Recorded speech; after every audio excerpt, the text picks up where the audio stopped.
우리 한 번 더 인사할까요? 나와 함께 하시는 하나님이 집사님과도 함께 하십니다.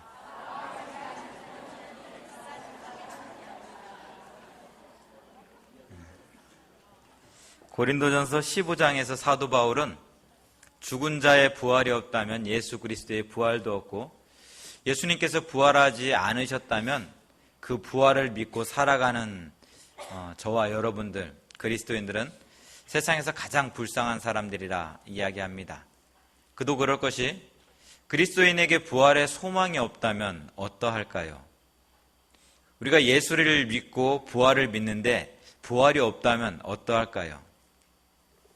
예수님 때문에 세상에서 조금 손해도 보고 조금 이렇게 좀 억울함을 당해도 그래도 부활의 소망이 있기에 그 소망을 붙잡으며 한 걸음 한 걸음 나아가는데, 그 소망이 없다면 얼마나 허무하겠습니까? 그래서 그리스도인들은 늘 영생에 대한 고민을 가지고 살아갑니다. 정말 천국이 어떤 곳일까? 하나님과 함께하는 그 자리가 어떤 자리일까? 지금 내 믿음으로 하나님 나라에 갈 수 있을까? 믿음으로 간다고 하는데 내 믿음의 진정성이 있는가? 등등의 고민들을 늘 합니다. 오늘 본문에도 보면 이러한 고민을 가지고 예수님께 찾아오는 한 청년이 등장합니다. 마태와 마가복음에서는 재물이 많은 청년으로, 또 누가복음에서는 부자 관리로, 재물이 많은 관리로 소개되고 있는 이 청년은 율법을 잘 지키는 사람이었습니다. 또 영생에 대한 고민을 가지고 살았던 것으로 보아서 부활이 없다 이야기하는 사두개인이 아닌 바리새인이었을 것입니다. 이 청년이 예수님께 다가와 묻습니다. 선생님, 내가 무슨 선한 일을 하여야 영생을 얻을 수 있겠습니까? 예수님께서 대답하시죠. 내가 생명에 들어가려면, 영생을 얻고자 한다면 계명들을 지키라. 무슨 계명이요? 그러자 예수님께서 10계명의 계명들, 특별히 사람과의 관계 속에서 지켜야 될 계명들을 지키라 말씀하십니다. 그러자 이 청년이 대답합니다. 예수님, 그 계명들은 제가 어렸을 때부터 계속해서 지켜오던 것들입니다. 그리고 지금도 지키고 있습니다. 그러자 예수님께서 대답하십니다. 내가 온전하고자 할진대 내 소유를 팔아서 가난한 자들에게 나누어 주고 나를 따르라. 그런데 이 청년은 재물이 많은 청년이었습니다. 그렇게 하면 하늘의 보화가 내게 있으리라 라고 주님이 말씀하셨음에도 내가 가지고 있는 것이 너무나 컸어요. 하늘의 보화는 눈에 보이지 않지만 내가 가지고 있는 것들은 눈에 보이는 보화였습니다. 그래서 이 청년은 근심하며 돌아갑니다. 청년이 떠나고 나서 예수님이 제자들에게 말씀하십니다. 부자가 천국에 들어가는 것은 낙타가 바늘귀에 들어가는 것보다 더 힘들다라고 말합니다. 그래서 제자들이 깜짝 놀라서 이야기하죠. 아니 그럼 예수님, 도대체 누가 천국에 들어갈 수 있습니까? 그래서 예수님께서 말씀하십니다. 천국에 들어가는 것이 그렇게 어렵다면 누가 들어갈 수 있겠습니까? 그러니까 제자들이 생각하기에도 예수님의 대답이, 요구가 너무나 과하다, 그런 생각을 했던 것 같습니다. 근데 그때 갑자기 베드로가 뜬금없이 이야기하죠.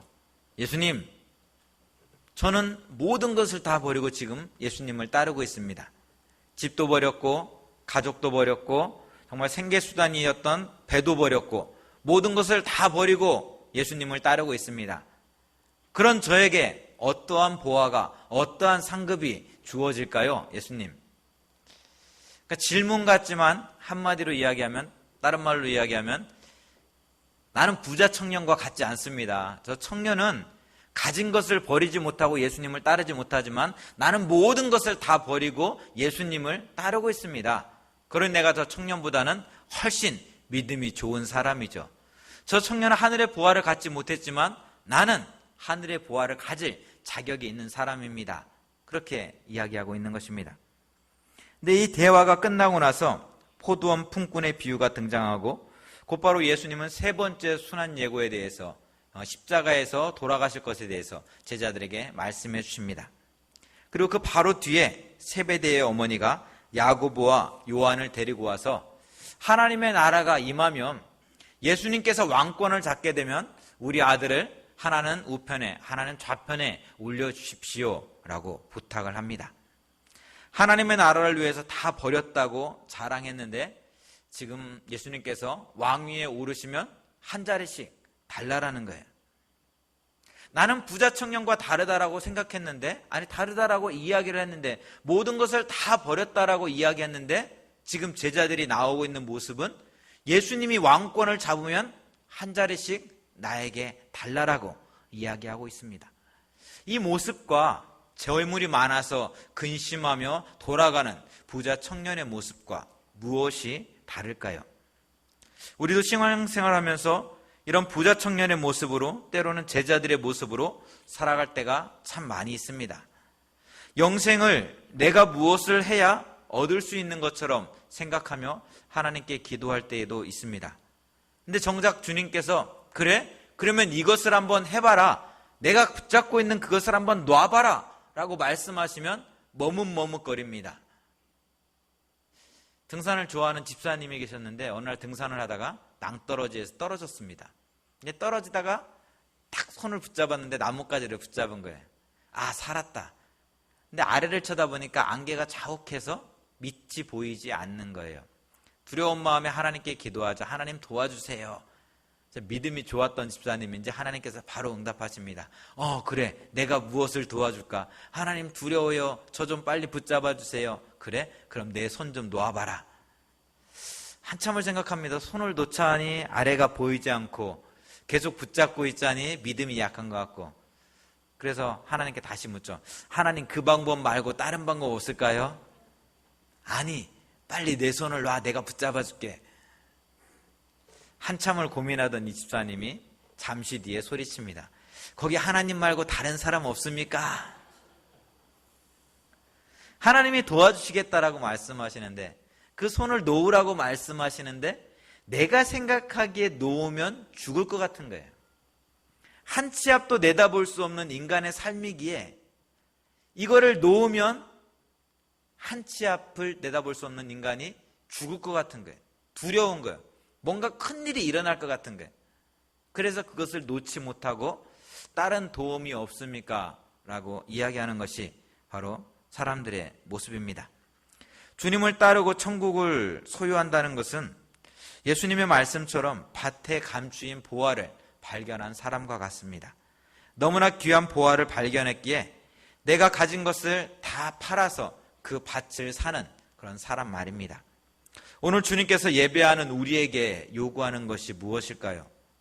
부자 청년에게 요구하듯이 우리가 가지고 있는 것을 다 팔고 가난한 자들에게 다 나누어 주고 주님을 따르는 것을 주님이 원하실까요? 이 말씀에 곧바로 순종했던 사람이 있습니다. 아시시의 성자 프란치스코라는 사람이 그러했습니다. 어느 날 다미아노 성당 앞을 지나가다가 성당 안에 들어와서 하나님께 기도하게 됩니다. 근데 하나님의 음성이 이 프란치스코에게 들리는 거예요. 프란치스코야, 쓰러져가는 나의 집을 수리하여라 라는 그 음성이 들려오는 거예요. 하나님의 응답이 들려온 거죠. 아, 하나님이 무너져가는 이 성당을 빨리 고치라고 말씀하시는구나. 그래서 가지고 있는 모든 재산을 다 팔아가지고 성당 주임 신부에게, 주임 사제에게 가져갔습니다. 근데 주임 사제가 그 프란치스코의 재산을 받지를 않는 거예요. 한참이 지나고 나서 먼 훗날 프란치스코가 다시금 깨닫습니다. 아, 그때 하나님께서 나에게 보여주셨던, 들려주셨던 그 말씀은, 음성은 무너져가고 있는 유럽 교회를 다시금 세우라는 하나님의 뜻이었구나라는 사실을 말입니다. 이처럼 재산을 다 팔아서 교회로 모이는 사람들이 있습니다.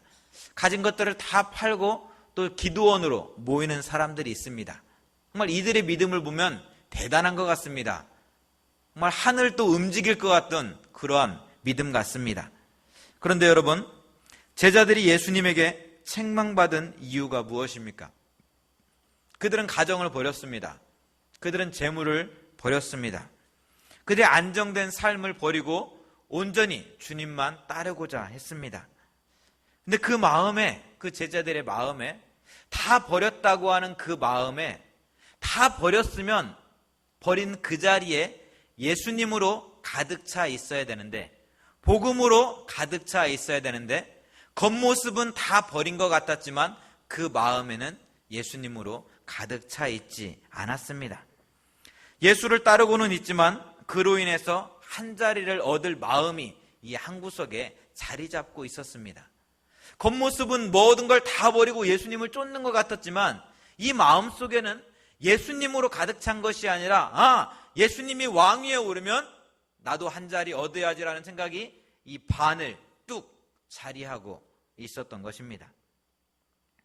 주님이 오늘 우리에게 요구하는 것은 내가 만난 예수가, 복음이, 구원이 너의 삶에서 어떠한 가치를 가지고 있냐 우리에게 묻고 있는 것입니다. 너의 삶에서 최상의 가치다, 최고의 가치다라고 이야기할 수 있냐고 오늘 우리에게 묻고 있는 것입니다.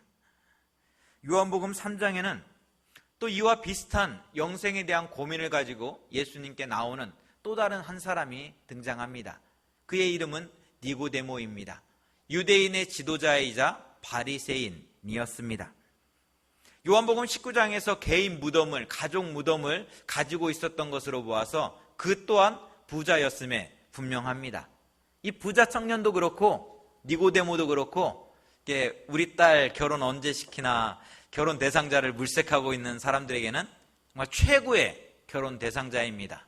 물질도 있고 또 능력도 있고 신앙도 누구보다도 좋은 사람들이기 때문입니다. 근데 그럼 니고데모가 예수님께 찾아와서 영생에 대해서 묻습니다. 어떻게 해야 하나님의 나라가 내 마음 가운데, 우리의 삶의 자리 가운데, 이 땅 가운데 임하게 되는지, 영생을 또 얻을 수 있는지 예수님께 묻습니다. 그래서 예수님이 니고데모에게 대답해 주시죠. 사람이 거듭나지 않고서는 하나님의 나라에 들어갈 수 없다고 말입니다. 가만히 생각하고 있던 니고데모가 대답합니다. 예수님, 다 큰 사람이 어떻게 어머니 뱃속에 들어갔다 나올 수 있습니까? 그건 말이 안 되는 이야기 같습니다. 이해가 가지 않습니다. 그래서 예수님이 다시금 이야기합니다. 물과 성령으로 거듭나지 않고서는 사람이 거듭날 수 없다라고 말입니다. 그러면서 계속해서 이야기하죠. 성령으로 거듭난 사람, 성령이 충만한 사람은 성령이 충만하다는 것은 겉으로 보이는 것이 아니다. 바람이 우리 눈에는 보이지 않지만 지나갈 때 우리는 바람이 지나가고 있구나. 센 바람이 지나가고 있네. 폭풍우가 지나가고 있네. 라고 이야기하듯이 바람이 지나간 자리에는 그 흔적이 남게 돼 있다. 성령의 사람도 그렇다. 거듭난 사람도 그렇다. 내가 거듭났다, 거듭나지 않았다라고 누구에게 이야기하는 것이 아니라 거듭난 그 사람이 앉았던 그 자리는, 지나간 그 자리는 반드시 성령의 흔적이 있다라고 니고데모에게 말씀해 주십니다. 예수님의 이 대답 뒤에 니고데모가 어떻게 했다고 그 말씀이 성경에는 나와 있지 않습니다. 근데 부자 청년처럼 근심하고 돌아갔는지 아니면 베드로처럼 나는 모든 것을 주님을 다 버리고 주님을 따르고 있으니까 이제 그 거듭남은 내 것입니다라고 자랑을 했는지 그 이야기는 소개되고 있지 않습니다. 근데 요한복음 7장에는 예수님께서 초막절 마지막 날에 성전에서 설교를 하시는데 이때만 해도 벌써 바리새인들이, 대제사장들이 예수님을 잡아 죽이려고 막 작정을 하던 때였어요. 기회만 엿보던 때였어요. 근데 설교를 하시니까 잘 됐다. 꼬투리를 잡았다. 빨리 잡아가야지 라고 딱 잡으려고 하는데 누가 등장하냐면 니고데모가 등장합니다. 아까 바리새인이고 유대인의 지도자라고 니고데모를 소개하고 있습니다. 그러니까 지도자급이 되는 사람이, 종교 지도자급이 되는 사람이 딱 나서서 이야기합니다. 아니, 우리 유대 율법에 사람이 그 행한 것을 알기도 전에 심판하는 그런 말도 안 되는 경우가 어디 있습니까? 지금 우리가 하는 것은, 지금 우리가 예수를 붙잡으려고 하는 것은 이것은 불법입니다. 하면 안 됩니다. 그리고 예수님을 변호하면서 예수님이 그 자리에서 피하게끔 도와주는 역할을 합니다. 그리고 요한복음 19장에는 니고데모는 예수님의 시신을 거두어 자신을 위해서 파두었던 무덤에 안치하는 그 장면이 기록되어 있습니다. 그러니까 요즘 말로 이야기하면 예수님은 지금 반역죄로 사형당하고 있는 거예요. 반역죄로. 그러기에 섣불리 예수님 곁에 다가간다는 것은 나 또한 그와 한패라는 것이 증명될 수 있는 아주 위험한 행동이에요. 우리가 잘 아는 것처럼 베드로가 예수님을 3번 부인하는 그 이유가 무엇입니까? 그 여종이 그러죠. 당신도 예수님과 한패가 아닙니까? 당신도 갈릴리에서 온 그 한패가 맞네요 라고 이야기하자 베드로는 강력히 거부합니다. 아닙니다. 나는 저 사람을 알지도 못합니다. 왜 그렇죠? 한패라고 인정되는 순간 같이 죽을 수도 있기 때문에 그렇습니다. 그래서 사람들은 그 곁에 가려 하지 않았습니다. 우리나라 역사에서도 이런 가슴 아픈 일들이 많이 있었습니다. 특별히 한국전쟁 당시에 빨갱이다, 때로는 우익이다 해서 막 서로 잡아서 죽이고 죽을 때에 사람들이 죽을 때 섣불리 내 아버지라고 해서 내 친척이라 해서 가까이 가지를 못하는 거예요. 왜? 내가 가까이 가서 아는 체를 하는 순간, 이 사람을 변호하는 순간 너도 그와 같은 사람이지, 같은 패지 하면서 그 자리에서 죽을 수 있기 때문에 말입니다. 그래서 예수님 곁에 다가간다는 것은, 예수님의 그 십자가 곁으로 다가간다는 것은 너무나 큰 위험이었고, 자기의 모든 것을 다 내려놓지 않으면은, 그 목숨까지도 내어놓지 않으면은 할 수 없는 행동이었습니다. 근데 니고데모는 예수님 곁에 다가갑니다. 그리고 로마 군병들에게 이야기합니다. 그 시신을 내려달라고. 내가 장사하겠노라고. 그 시신을 내가 장수하겠노라고. 그러면서 그 시신을 자기를 위해서 파두었던 그 무덤에 안치를 하게 됩니다. 예수님의 시신을 거두었을 때 나를 버리지 않고는, 내가 온전히 죽지 않고는 할 수 없는 그러한 일들이었습니다. 그의 믿음이 크다 작다 성경은 이야기하고 있지 않습니다. 그러나 그의 삶 속에서 예수님이 말씀하시는 것처럼 바람이 눈에 보이지 않지만 바람이 지나가면 흔적이 남듯이, 거듭났다라는 것이 눈에 보이지 않지만 거듭난 사람이 지나갔을 때 그 자리에 거듭남의 흔적이 남듯이, 니고데모가 지나간 자리에는, 앉아있던 그 자리에는 예수의 흔적이, 거듭남의 모습이 있었습니다.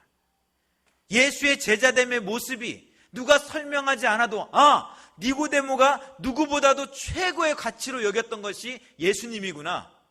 니고데모에게 있어서 목숨보다도 더 소중한 사람이 예수님이었구나. 누구나 다 알 수 있는 그러한 흔적들이 자리하고 있었습니다. 사랑하는 성도 여러분, 우리는 부자 청년의 행동에 대해서 믿음이 없다 있다 쉽게 이야기할 수 없습니다. 영생을 향한 그의 결단과 믿음이 아무나 할 수 없는 그러한 일들이 아니기 때문입니다.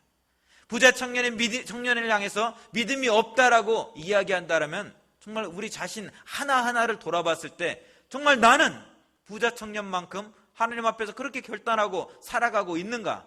하나님의 말씀을, 계명을 그렇게 순종하고 지키고 있는가? 되돌아봤을 때 정말 부끄러운 모습이 나타날 수밖에 없는 것 같습니다. 그런데 천국의 소망을 가지고 살아가는 사람에게 있어서 부자 청년의 모습에는 뭔가 2% 부족한 모습이 있습니다. 마가복음 10장은 부자 청년의 이야기 이후에 순환 예고가 기록되어 있고, 이 말씀 뒤에 야고보와 요한의 자리 요구가 기록되어 있습니다. 그리고 그들의 자리 다툼 이후에 마지막으로 한 단락 소개되고 있는 그 내용이 뭐냐면은 여리고 소경 맹인 바디메오에 대한 이야기입니다. 이 이야기들 속에서 공통되이 등장하는 한 가지 주제가 있습니다. 그것은 바로 예수의 이름이, 구원의 큰 기쁨이 내가 지금까지 붙들고 있던 그 어떤 것들보다도 더 소중하고 귀하냐라고 주님은 우리에게 묻고 있습니다. 너무나 소중하기에 내가 붙잡고 있는 것을 놓고 그 예수를 붙잡을 수 있냐라고 오늘 우리에게 묻고 있습니다. 예수님께서 여리고에 들어온다는 사실에 맹인 바디메오가 소리칩니다. 그 외침 소리를 듣고 예수님께서 그를 부르십니다. 마가복음 10장 50절은 기록하기를 맹인이 겉옷을 내버리고 뛰어 일어나 예수께 나아갔다 라고 말씀하고 있습니다. 가난한 자에게 있어서 겉옷은 생명을 유지하는 수단입니다. 바디메오에게 있어서 겉옷은 자기가 가지고 있는 전 재산과도 같은 그런 소중한 물건입니다.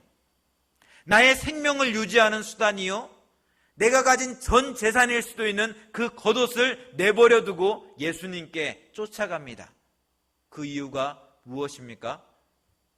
이 겉옷보다 예수가 더 소중하기 때문에 그렇습니다.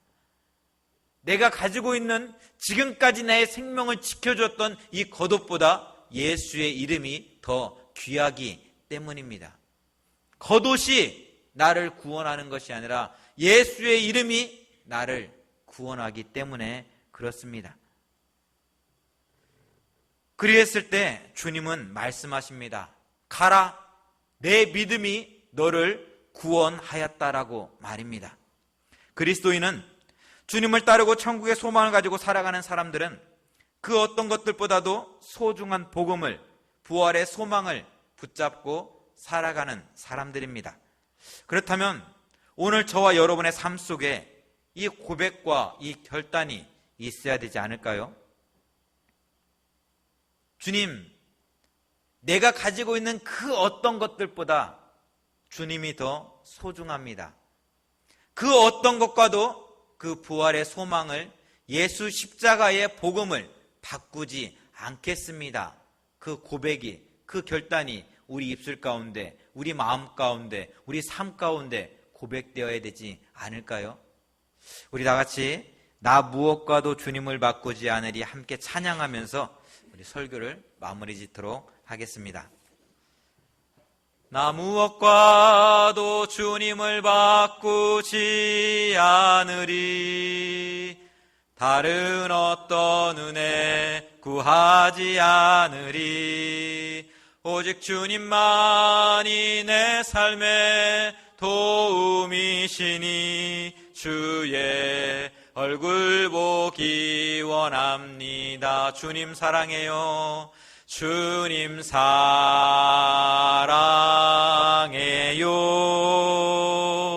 온 마음과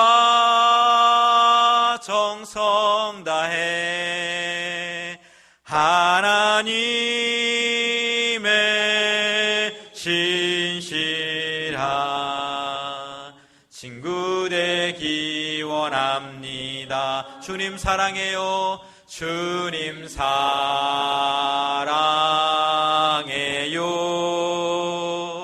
온 마음과 정성 다해 하나님의 신실한 친구 되기 원합니다. 아멘. 이 고백이 있을 때, 이 고백이 우리의 삶 가운데 나타날 때, 이 고백을 가지고 한 걸음 한 걸음 나아가는 우리 대항의 모든 가족들의 발걸음 가운데 부활의 기쁨이, 예수 그리스도의 그 부활의 기쁜 소식이, 기쁜 성령의 열매들이 충만히 열매 맺어질 줄 믿습니다. 우리 같이 기도하겠습니다.